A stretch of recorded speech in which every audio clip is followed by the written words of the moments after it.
What is up, ladies and gentlemen? I am Fable Joey, and I am back with another video today, here to review Maquia, When the Promised Flower Blooms. So I just saw this movie in theaters, and I was really excited to go, and I am very happy that I can come out and give you guys a review of this.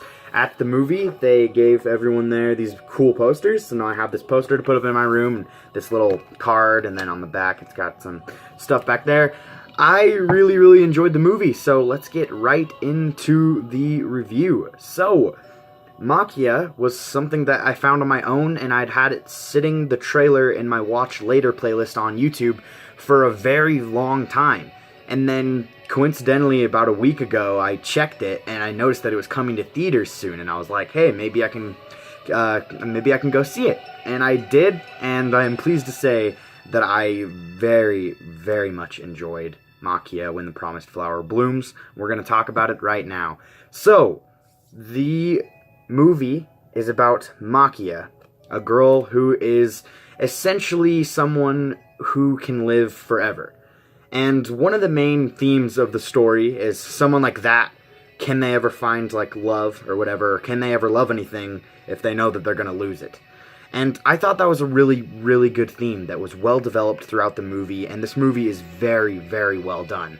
For a director's very first chance at a big movie like this, it was very well done. I couldn't have asked for anything better. The subbed and the translations were really awesome, and sometimes there were some funny moments, so I'm very glad to say that if you get a chance to go see this anywhere near you should definitely go do it, because it is a very good film. So let's get into some of my flaws with the movie first. And yeah, so Maquia, since she can live basically forever, and with nothing happening to her, there are a lot of time jumps in the film, but sometimes it took me a little while to realize that it was a time jump, because she'd look the same. In this picture, she looks like a little girl, kind of, and she kind of stays that way, with like few changes throughout. And basically, this is a story about Maquia, who leaves her village area of people who can live forever, just like her. And she is like, hears a baby crying, goes to see who it is, and the baby's mother had just been killed, and she takes it upon herself to raise this child. And that is basically what the movie is about, and it was just awesome. And like I said, there are a lot of time jumps that shows the baby growing up, and how Maquia tries to be the best mother that she can, even though she's a child too.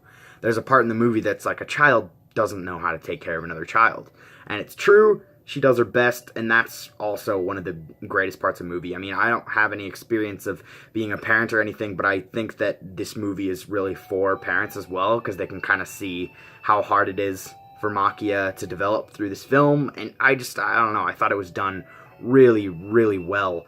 And also, there are a couple moments where I kind of felt like they were trying to drag the film out a little bit towards the end. The film is fairly long. It is an hour and 51 minutes, so it's pretty long, and sometimes I was like, oh, is it over?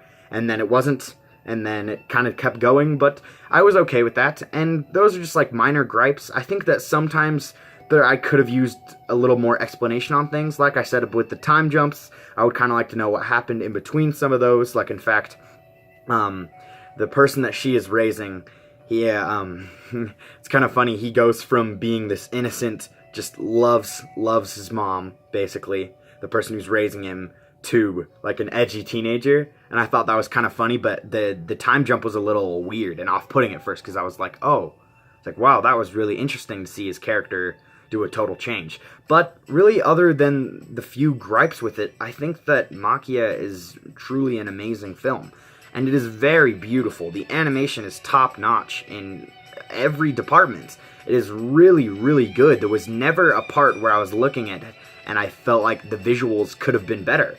I really think that the visuals were fantastic, and they looked very well. Like, you can see, like, this poster, I really liked the design of it, and all the characters, they all had, like, really good designs, and the soundtrack was absolutely amazing. What you're hearing faintly behind me, I really enjoyed the soundtrack. It was a perfect accompaniment to the film, the animation, and the characters.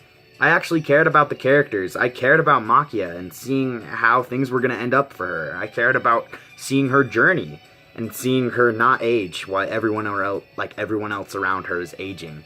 And it's really just something that isn't tackled as much. I feel like there could have been other films that have done this before. If you know of any, please comment down below, but I know that this idea has been played with before, but I think that Maquia's execution in the idea is very, very, very well done, and something that I actually cared about, and if you're an easy crier in this movie, I think you will.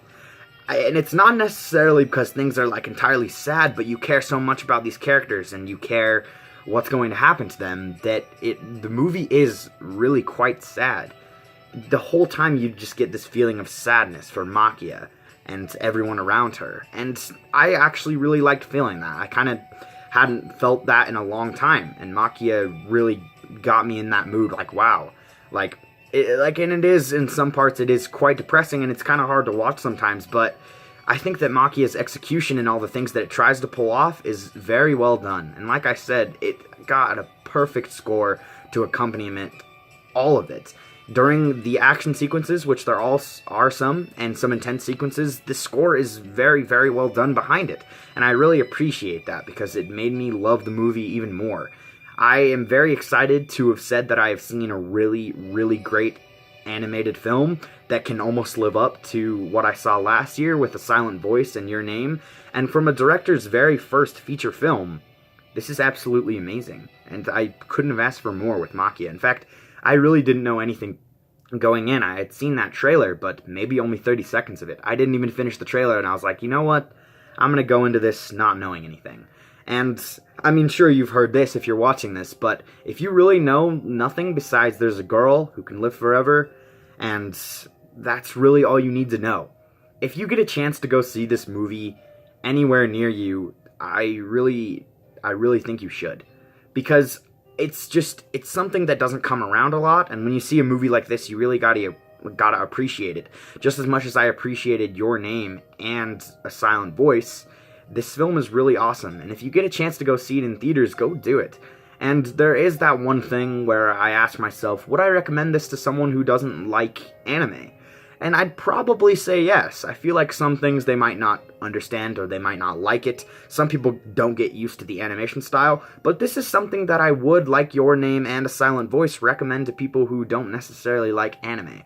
I really, really enjoyed Maquia. It is very bittersweet and sad, and I loved almost everything about it. There are nitpicks here and there, and throughout the whole film, I kept asking myself, is the ending going to be able to pull this off? Because it was very, very good. And I was thinking, to give this the score that I wanted to give it, at least, that it needed to have a good ending. Because there were flaws pulling it down. I'm not going to say it's a perfect movie, but I don't think it needed to be. In the end, I severely enjoyed Maquia, When the Promised Flower Blooms, and I'm going to give it a 9.2 out of 10. This is the best animated film I've seen all year so far, and I am very, very excited to see it again. And I really enjoyed it. Like I said, I'm going to say it one more time. If you get a chance to go see this, and you think that you might like it, go give it a shot. I really enjoyed it. I will see you guys next time. Thanks for watching.